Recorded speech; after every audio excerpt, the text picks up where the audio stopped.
Assalamualaikum warahmatullahi wabarakatuh. Pada kesempatan kali ini, izinkan kelompok kami untuk sharing dan berdiskusi tentang Understanding by Design UPD Kurikulum. Nah, anggota kelompok kami beranggotakan yang pertama, Bahrul Ulum Al-Bahari, Dewi Quratul Ayun, Indah Nurpalupi, Krisma Cahyaningrum, Novia Haryani. Selanjutnya, Wikin and MC Tik pada tahun 2006 mendefinisikan Understanding by Design sebagai sebuah pendekatan pembelajaran yang meningkatkan pemahaman secara mendalam dan keterlibatan siswa. Desain pembelajaran ini berorientasi dari hasil belajar atau cara berpikir tentang pembelajaran, penilaian dan pengajaran yang menempatkan siswa di tengah proses pembelajaran. Understanding by Design atau yang biasa kita sebut UBD dimaknai sebagai sebuah desain untuk sebuah pemahaman. Pemahaman dalam hal ini diartikan secara mendalam, di mana siswa tidak hanya mengetahui sebuah topik dan pembahasannya, tetapi segala hal yang berkaitan dengan pemahaman tersebut. Sebagai contoh, seorang guru menjelaskan tentang anggota tubuh. Jika menggunakan kerangka UPD, siswa tidak hanya mengetahui macam-macam anggota tubuh, tetapi memahaminya secara menyeluruh untuk apa anggota tubuh tersebut, bagaimana menggunakannya, bagaimana jika tidak digunakan sebagaimana mestinya, dan seterusnya. Selanjutnya dilanjutkan oleh Mas Bahrul Ulum. Maksudnya itu tahapan UBD atau Backward Design. Yang pertama yaitu desain result atau hasil akhir yang diinginkan. Dan yang kedua acceptable evidence atau bukti penilaian.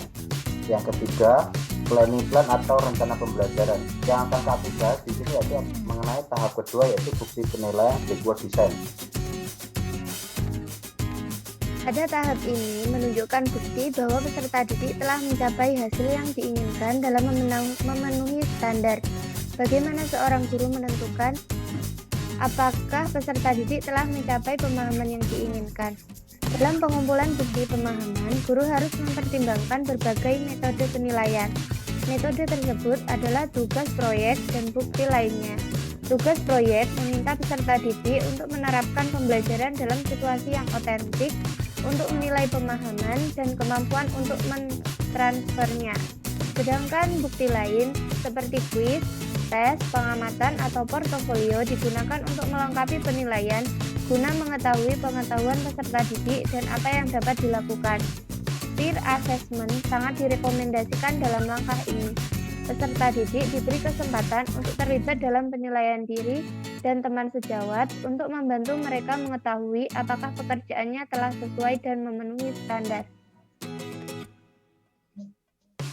Berikut ini adalah template desain menurut Wiggins dan McTighe tahun 2004. Tahap 2 yaitu menentukan bukti penilaian.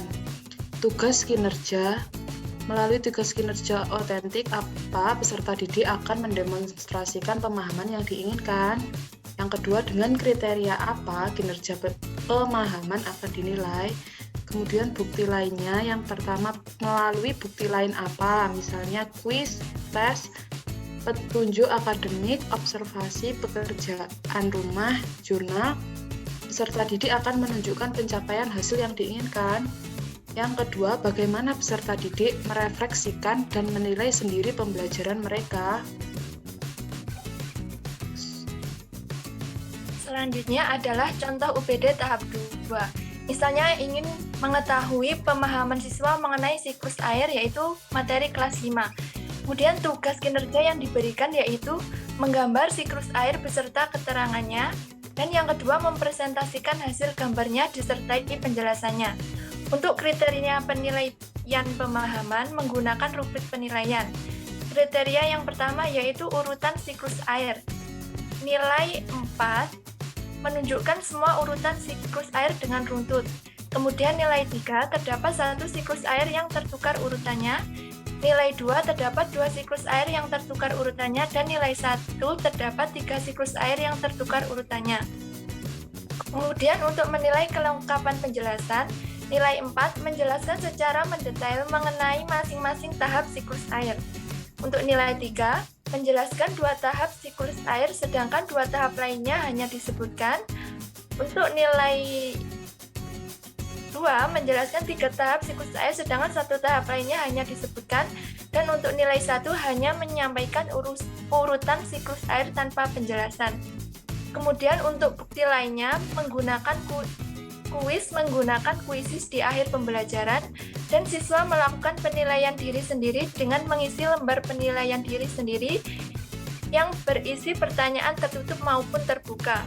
Contohnya pertanyaan terbuka yaitu, apa kegiatan yang kamu lakukan dalam pembelajaran ini? Apa materi yang kamu pelajari? Dan lain-lain. Sekian dari kelompok kami, ada kurangnya mohon maaf. Wassalamualaikum warahmatullahi wabarakatuh.